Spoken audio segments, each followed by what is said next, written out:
Welcome back to this edition of On Every Front, showcasing our citizen soldiers and airmen as they answer our nation's call to duty.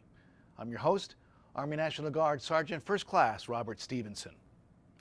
When Superstorm Sandy thundered its way through New York and New Jersey in late October 2012, it reinforced a basic principle of domestic disaster response. Local civilian first responders remain the fastest, most effective forces available. However, in complex disasters like Hurricane Sandy, which spanned multiple states and municipalities, the demands of the crisis exceeded local capacity to meet those needs.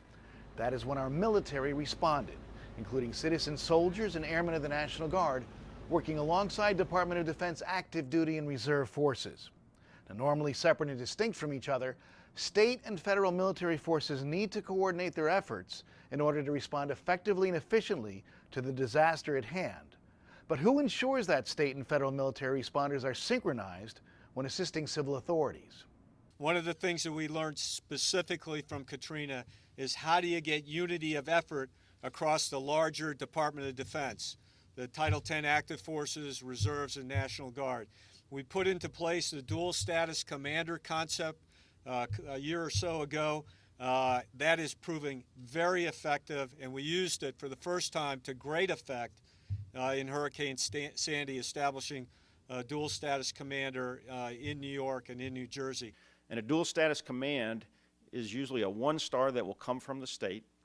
We will run them through training with FEMA so they understand the National Incident Management System.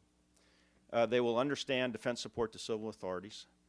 They will go through a JTF commander's course hosted by Northern Command, and then they will go through, they're designated by the Adjutant General, they will go through a course of study and actually office visits with the senior leadership of both DHS as well as the military.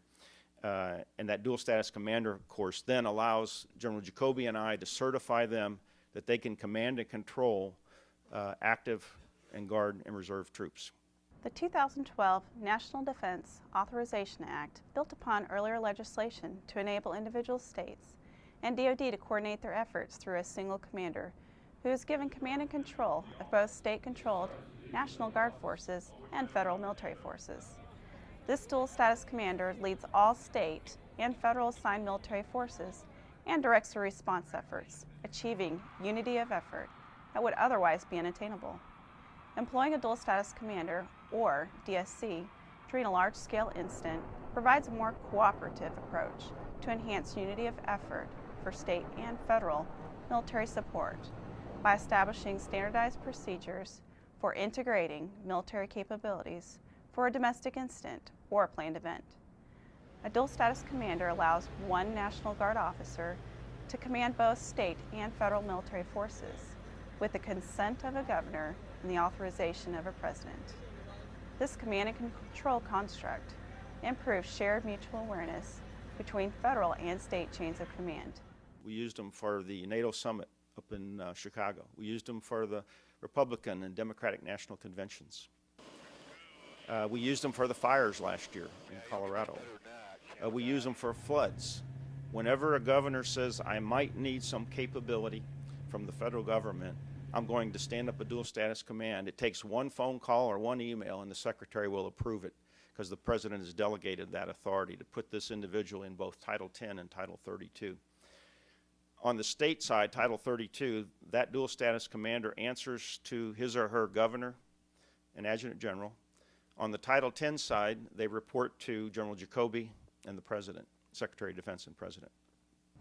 Although the dual status concept is relatively new, it has already proven itself to be a powerful tool for improving responsiveness, command and control, continuity of operations, and unity of effort. When the next major disaster strikes, the National Guard will be even better prepared to coordinate with its active duty brethren to support first responders when the call goes out for help. At National Guard Bureau Headquarters, thanks again for watching this edition of On Every Front.